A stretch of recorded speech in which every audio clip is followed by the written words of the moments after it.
Hello, and welcome to Yesterday, Today, and Forever, a virtual ministry of the Churches of Christ. It is our desire to present to the 21st century person the faith of the first century Christians. We seek unity through the acceptance of the faith that was once and for all time delivered unto the saints, a system of faith which first began to be spoken by our Lord prior to his crucifixion, and was later confirmed to the saints by the apostles and inspired writers of the New Testament. Thus a faith from yesterday to today and into forever. Our speaker is Brian Barrett, who preaches for the church at Bear Branch, in Spurlockville, West Virginia. We encourage all persons interested in the faith of our fathers to open their Bibles, as we search the Scriptures, for these eternal truths, which can lead Christians back into unity as the family of God. Now, here is Brian. We continue our study this morning in the book of John, chapter 11. Last week we were looking in the first part of the chapter where Jesus, who was still in the area where John had baptized, received messengers or messenger, such as the case is, that Lazarus, who was the brother of Mary and Martha, a family Jesus was very familiar with, very friendly with, was sick. And Jesus, of course, knowing what he was going to do, delayed returning to their home. And as we see this morning in verse 17, as we get started, it says, "Then when Jesus came, he found that he had lain in the grave 4 days already." It's important that we understand this concept or this principle because this is, everybody likes to explain away the miracles as having some kind of scientific basis to them, rather than just accepting the miracle which is there. And so John wants us to understand that they had put him in the tomb and he had been there for 4 days. And understanding that, they had went through the customs of the Jews as far as wrapping his body in grave cloths and linens. They had anointed his body, no doubt, with the various spices that were used, preparing it for death. And so he had been there 4 days already. And the Jewish custom, of course, was, if at all possible, the body should be placed in the tomb or buried the same day or within 24 hours of their death. And so he's been in the tomb 4 days, and depending on when he died and how long they had, he could have even been deceased longer than that. And so John just wants us to understand that things are about to happen. Didn't happen because somebody mistakenly thought that he had passed away, and then he came back to life, or had been in a coma or whatever. That's the way that people like to look at these things. Jesus' resurrection has been challenged by many with the so-called swoon theory that he didn't really die on the cross. He just passed out, and they mistakenly thought he was dead and buried him, and he laid there in a tomb, and then he came back. And that swoon theory explanation that even Christians have embraced defeats the whole idea of the resurrection. If Jesus didn't raise from the dead, Paul says in 1 Corinthians 15, then the dead do not raise. And if the dead do not raise, and if Christ didn't raise from the dead, then we're dead in our sins and trespasses. And it just opens up a whole can of worms that defeats and throws upside down the whole concept of Christianity. The world this weekend is celebrating what they call Palm Sunday, and preparing for their celebration of Easter and all that goes along with it. But that means nothing if there wasn't a resurrection, if Jesus didn't resurrect from the dead. And so here we find that he finds out, he receives a message in speaking and talking to others that he has been in the grave for 4 days. Now, Bethany, which is the home of Mary, Martha, and Lazarus, was nigh unto Jerusalem, about 15 furlongs off. And if I did my math correctly, I think that's about 2 miles, give or take a yard or two. It's about 2 miles. And so as we look at that and as we think about what's going on, he's coming back into a place that even last week as we were looking at it, Thomas had some doubts about how good or positive it would be to go back, because the Jews there of late had sought to kill him. And it's interesting, and as we look at this, we don't want to get confused, but we want to look and see what it says. Verse 19, it says, "And many of the Jews came to Martha and Mary to comfort them concerning their brother." During this process of mourning, there is in the Jewish tradition a concept called setting Shiva, which is a 7-day thing where people sit with those who are mourning, and for 7 days they go through a process. They're free to, again, you don't have to comb your hair, you don't have to take a bath, you just have to mourn. Whatever it is that you feel that you need to do to mourn. In many of the houses today, they cover the mirrors. It's not because of some superstition. It's just if you're not combing your hair, you don't want to look at yourself in the mirror after 3 or 4 days of crying and tearing, so they cover up the mirrors, and it just gives you a chance to mourn. And many of the Jewish community will come in and they will mourn with them and the family. And so here we find that there were those of the Jewish community who came to mourn. Now, it's kind of an interesting thing here, because we question what did John mean. Most of the time when John refers to the Jews, he's really talking about the Jewish leaders, and he's talking about those who are the decision makers, the movers and shakers. And it's kind of interesting that, for John writing this to have to acknowledge that there were Jews who came to mourn or to be with this family. Just kind of seems a strange way of wording that.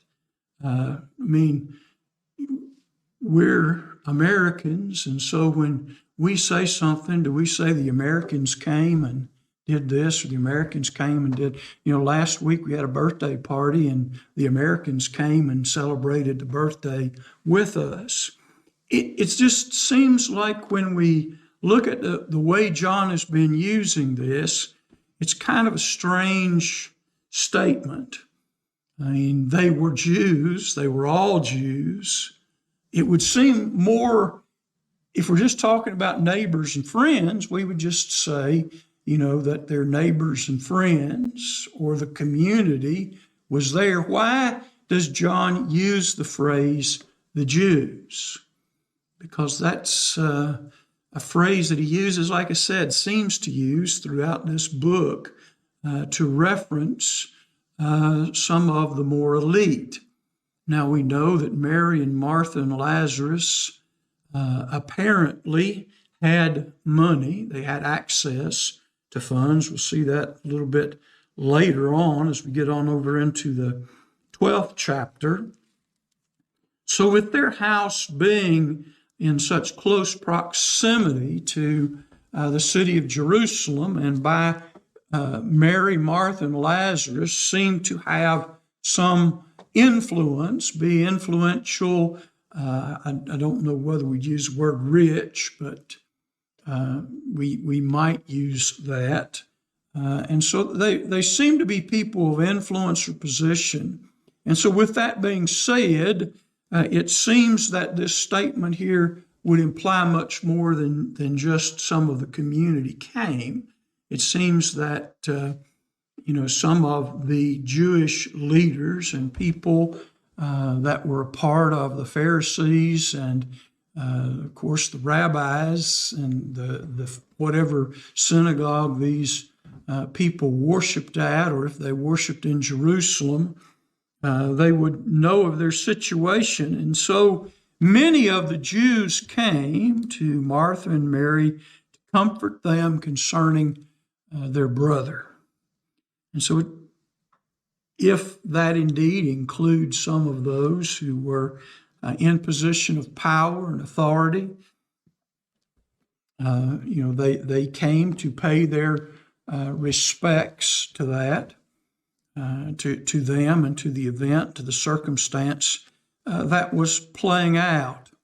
Now, if they are familiar with Mary and Martha and Lazarus, and if they, like others, are aware of the fact that Jesus had a very close relationship to Lazarus and Mary and Martha,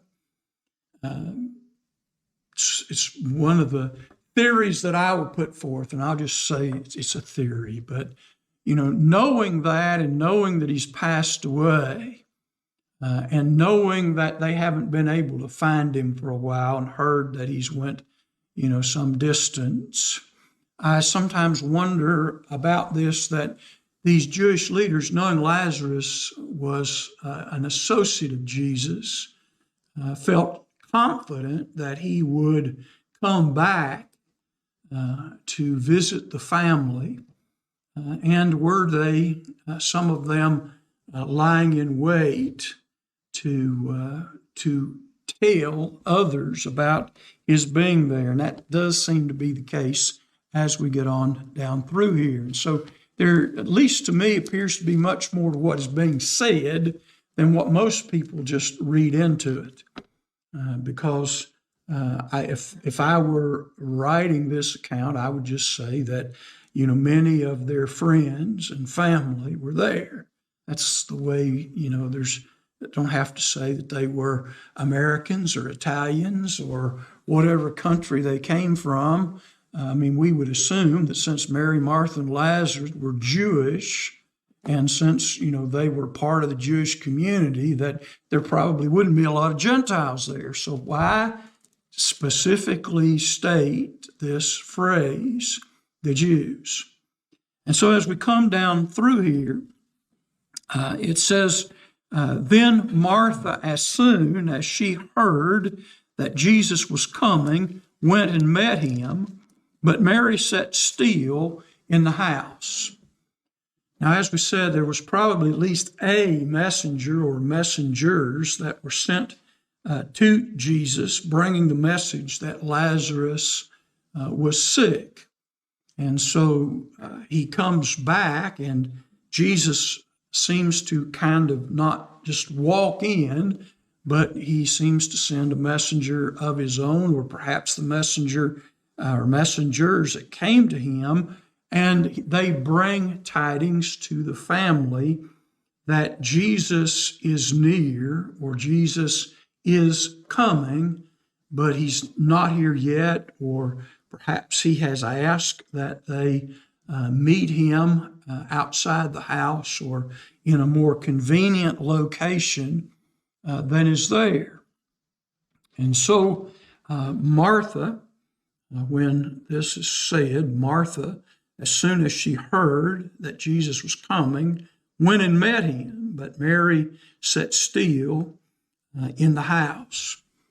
And so why, we can no need to speculate why, but Martha, when she heard, comes to meet Jesus. Mary stays there. And when Martha comes to Jesus, then said Martha unto Jesus, Lord, if thou hadst been here, my brother had not died. This is a very human situation. It's something that happens in all families and all lives. And one of the things that seems to be a part of the mourning is this one little two-letter word, if. We're plagued by that. If we had taken them to the hospital sooner, if we had noticed this sooner, if we had done that, if the doctor would have came in sooner, if they hadn't stayed in the emergency room as long as they did, if they would have done surgery when they wanted to. Our lives are filled with all these kind of things, and trying to bring some rational grasp to that, we look for people and things to blame. We sometimes use that two-letter word of ourself.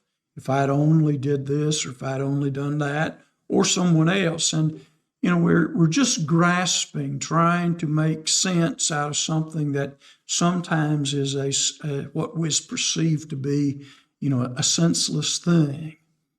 We want to keep people as long as we can. I don't think that the statement that Martha makes here should be seen as a hateful or hurtful statement. I think it's a statement of her faith. If you had been here, our brother wouldn't have died. She had all the faith in the world that, had Jesus been there, he could have done something then. But at this point, she has resigned herself to the fact that all hope is gone. That's why Paul tells us in 1 Thessalonians 4:13 that we shouldn't sorrow as others which have no hope. There are certain aspects of all of this. And so this is the first thing that she says to Jesus. But then she goes ahead and says, but I know that even now, whatsoever thou wilt ask of God, God will give it thee. That's a pretty powerful statement.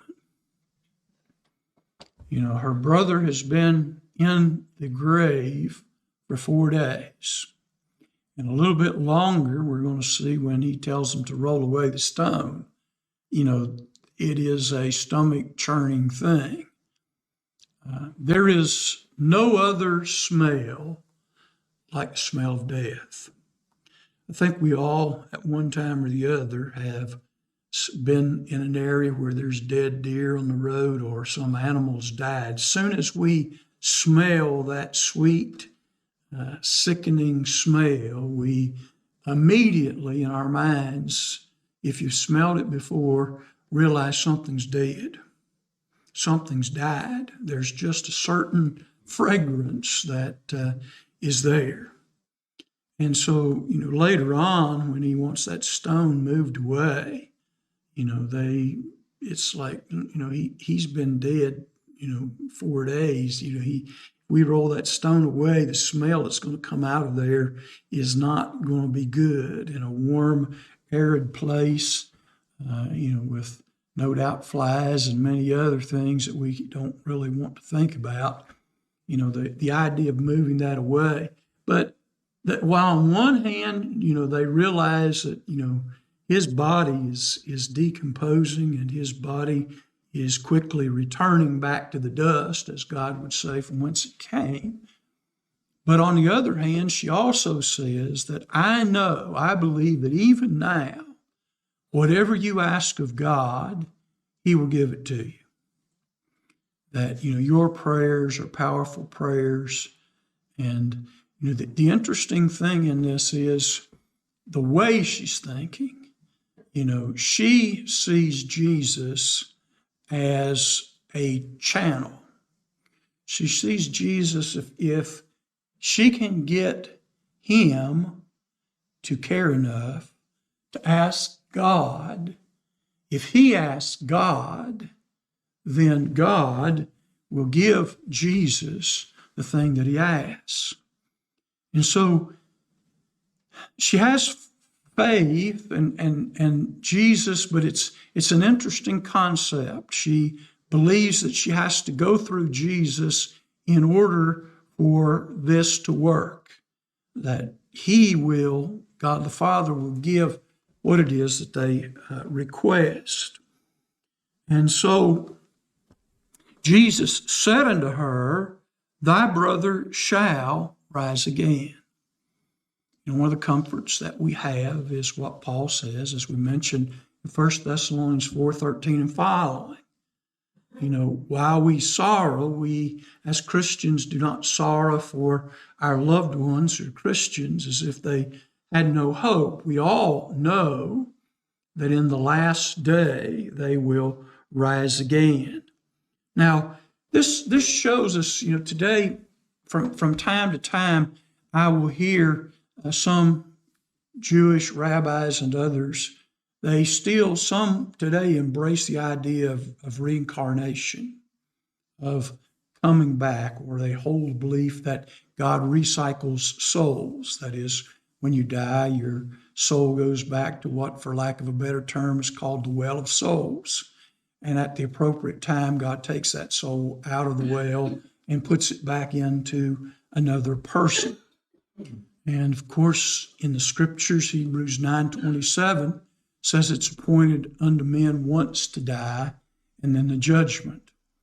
So we might ask ourselves, what in that day and in that age was the Jewish belief in regards to death, or at least in the disciples whom Jesus had been engaging?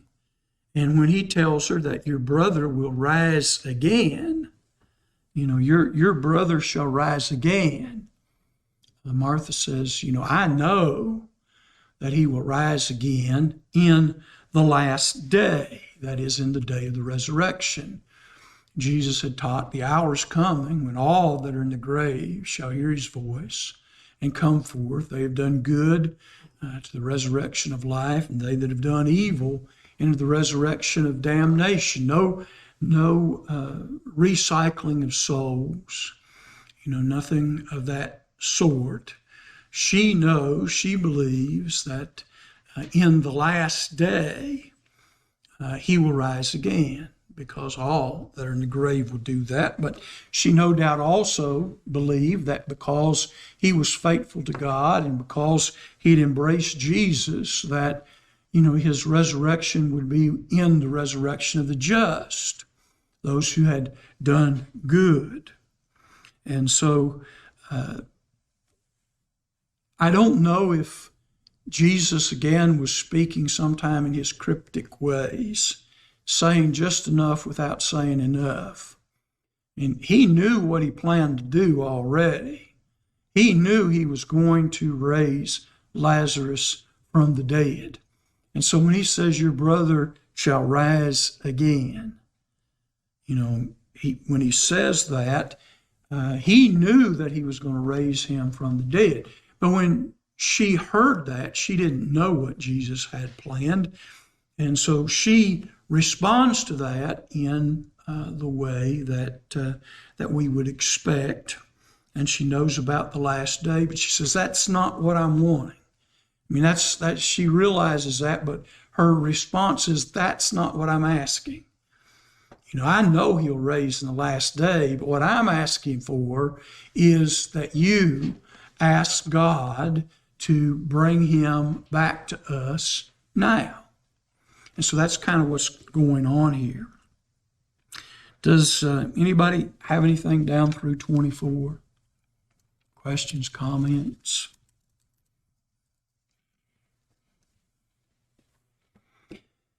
Now in verse 25, Jesus brings the focus back.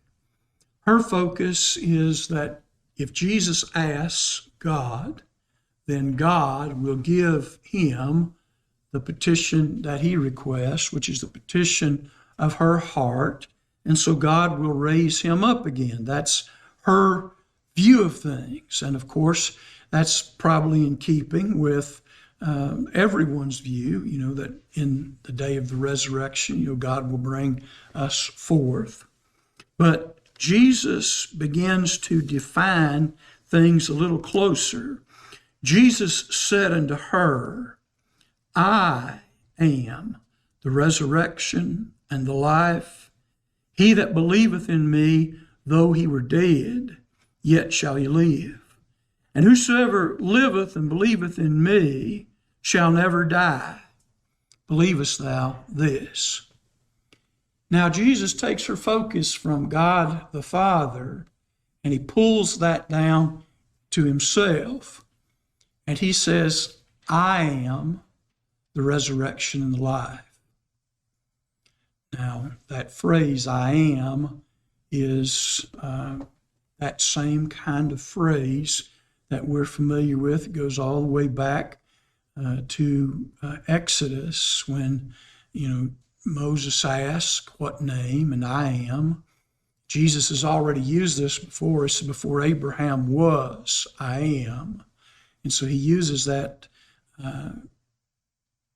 everlasting present kind of statement. And so he says to Martha, you're looking not necessarily in the wrong place, but the answer to your prayer is a lot closer to you than what you're willing to acknowledge, because I am the resurrection. That's not that God the Father and God the Holy Spirit don't have a part in that. But when we read 1 Thessalonians 4 and other places, we hear about, the trump of God and the voice of the archangel, the shout of Jesus. And so Jesus pulls that down that, you don't have to go that far. I am the resurrection and the life. And he that believeth in me, though he were dead, yet shall he live. And in that sense, he's talking about physically. Those who are physically dead, they will come back in a new body. They shall live again. But Jesus goes even further than that. And whosoever liveth and believeth in me shall never die. Believest thou this? Now, that's a whole different story. It's one thing to think about the resurrection in the last day, and we think about our loved ones as being dead. But if we look in the scriptures and study in the scriptures, we understand that death is death to us, but the spirit of the one who has dwelled in these bodies move on into the Hadean realm, which we see discussed by Jesus in Luke when it talks about Lazarus, different one, and the rich man. And when the beggar died, he was carried by the angels into Abraham's bosom, and Abraham is in there carrying on a conversation with the rich man. And so what Jesus wants her to understand is, nobody ever dies, literally. We're all going to live forever. Death is the separation of the spirit from the body, and even the Ecclesiastes writer understood that the spirit goes back to God who gave it, and we see various aspects of that in the scriptures, and we're not going to go into a great deal of detail about that. If you want to know more about, and I'll just say this, if you want to know more about what happens when we die, we've got a video on our website. That's a very good video from World Video Bible School. It talks about what happens when we die, and it goes through the whole process. Up into and including the final judgment and heaven for the righteous and hell for the wicked. And so your brother is not really dead. That's what Jesus is saying to her. The body's quit working, but Lazarus is not dead. Not in the sense that you're trying to think of. Lazarus is better off now than he's ever been. He is alive and well in the world which God has prepared for the righteous, waiting for the day of the resurrection when he'll get a new body and there'll be a new heaven and a new earth, all these things that we know. And in all this, he asked Martha, do you believe this, or can you believe this? She said unto him, Yea, Lord, I believe that thou art the Christ, the Son of God, which should come into the world. And so, she is acknowledging that she, yes, Lord, if you say it, that that's what you mean, I believe it. I believe who you are. My faith in you is not shaken. I believe that thou art the Christ, that is the promised Messiah, the anointed one of God, the chosen of God. I believe that you're that. And I also believe that you are the Son of God, which was to come into the world. I believe all of those things. Now, the interesting thing, when she has said that, it says, when she said so, she went her way and called Mary, her sister, secretly, saying, The Master is come and calleth for thee. So Martha makes that proclamation, and it would seem that he asks Martha, though we don't specifically see it here, but he asks Martha to go get Mary. And Martha leaves. I mean, she doesn't just say that and walk away. It implies, if you read it, it implies that, she just made that statement and she just walked away. But what she says to her sister when she comes is, the Master has come and he's asking for you. He's talked to Martha and he wants to talk to her. I mean, Jesus knows as soon as he shows up, it's going to become, I hate to use the word, but it's going to become a circus. And so he has things that he would like to say and speak of specifically to them before everybody and his brother knows that Jesus is there. And the religious leaders try to find a loophole to hang him with, and everybody else is wanting miracles done. He's trying to deal specifically with them. And so when she finds, it says, as soon as she heard, she arose quickly and came unto him. And so now Jesus was not yet come into the town, but was in the place where Martha met him. He stayed there, and he sent for her. Verse 31, the Jews then that were with her in the house and comforted her, when they saw Mary, that she rose up hastily and went out, followed her, saying, She goeth unto the grave to weep there. Another natural assumption. I think most of us has spent a few times with the death of a loved one, where we want that closeness. And again, we all have spent some time at the cemetery, yes, even speaking to those who we know can't hear us, but we're trying to deal with this whole grieving process. So the Jews who were there saw her leave, and so they assumed that she was going to go to the tomb where he was so that she might grieve. Now, when Mary was come where Jesus was and saw him, she fell down at his feet, saying unto him, Lord, if thou hadst been here, my brother had not died. It's the human nature. It's the human aspect of this. Now, it's interesting when Martha comes, it doesn't say that she fell down at his feet.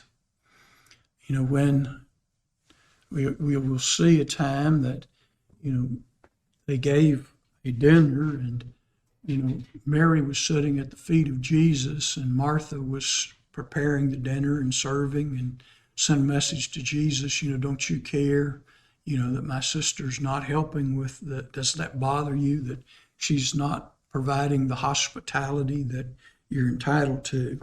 But it's kind of interesting, it doesn't say that Martha fell at his feet, but John specifically tells us here that when Mary sees him, she falls at his feet. And she again makes that statement. And it's that statement it's a mixture of several things, as we've already discussed. When Jesus therefore saw her weeping, and the Jews also weeping, which were with her, he groaned in the spirit and was troubled. And even knowing what he had in mind and what he planned to do, as we look at that and as we think about that, it shows us that Jesus was not a person who was just, locked into a certain thing and knew he was going to do a certain thing and just going through the motions. We're told by John that Jesus loved Mary and Martha and Lazarus. That's a mental thing, but it's also an emotional thing. And so as he sees the commotion and the mourning and all that's there, he's troubled in his spirit. He groans in his spirit.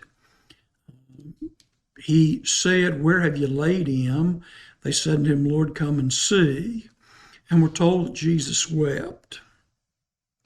Now, I've been told I could do a 6-week series of sermons on Jesus wept. That's what one elder told me. So I'm not going to spend a lot of time on this statement. But nonetheless,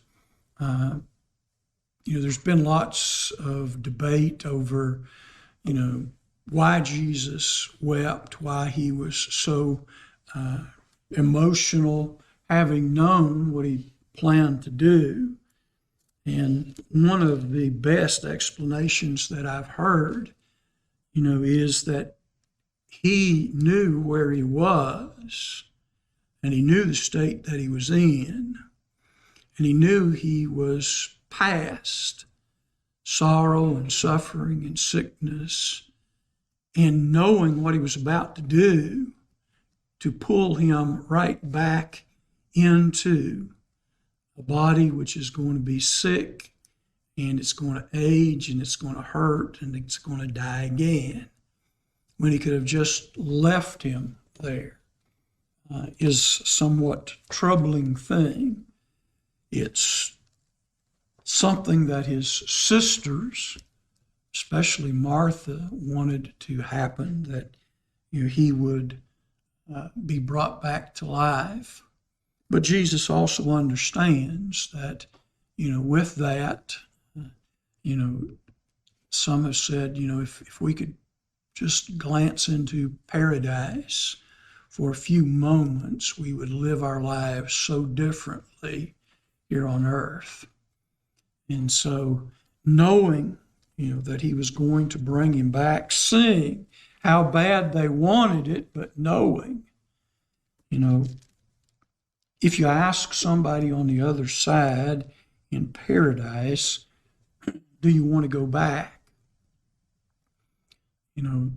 I don't know what kind of answer that they would give, but, from my standpoint, if I'm in paradise and I know that from this point on, everything is going to be wonderful and glorious, as much as I love those that are behind, I know that they can come along. David once said, "I know he won't come back to me," about his son that he lost with Bathsheba, but said, "I'll go to him." And so as we think about all of that, the Jews said, "Behold, how he loved him." And some of them said, "Could not this man, which opened the eyes of the blind, have caused that even this man should not have died?" And so we're back to that accusation again. If he is who he says he is and can do what he says he can, if he was here, he could have prevented all of these things from happening. Why not make this the day that you and your family seek out the Church of Christ in your community? We encourage you to attend one of our worship times or Bible studies. God's grace, truth, and salvation is truly worth finding and knowing. May God bless and keep you as we walk together in His truth. And remember, as always, the Churches of Christ salute you. Our new programs are posted to Facebook and YouTube on Thursday afternoon, and they should be available for viewing by 7 p.m. We also encourage our viewers to visit our website at www.thechurchesofchrist.life. We ask that you like us on Facebook and share our programs. On YouTube, please share and subscribe for notifications. This program was pre-recorded.